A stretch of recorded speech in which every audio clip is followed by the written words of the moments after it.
What do you think about when you hear the word crisis? Maybe you think about terrorist acts. Maybe you think about people not having enough food. Maybe you think about economic crisis.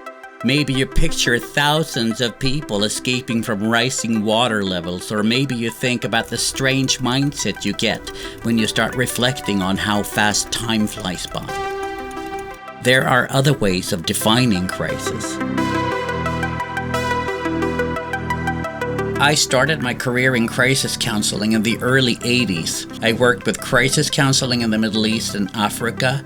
I was in war situations and in refugee camps. I've met individuals through projects on 4 continents who are dealing with life crisis in different contexts.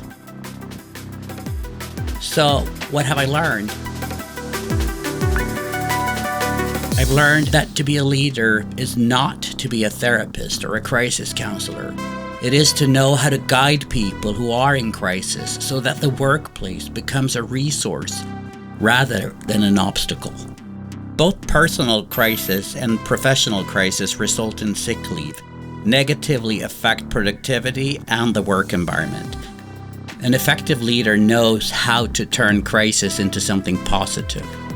It's way too common that leaders avoid people and issues related to crisis because they feel uncomfortable or inadequate. This attitude makes a crisis very expensive for an organization. I want to turn this around and make the true meaning of the word crisis part of the organization. Crisis is not something to be avoided or viewed as something necessary evil. It's an opportunity for growth and development. It's a normal part of every organization and something that leaders need to feel competent and comfortable around. What do I think about when I hear the word crisis? Opportunity. I think of growth, development. I would love to tell you more about it.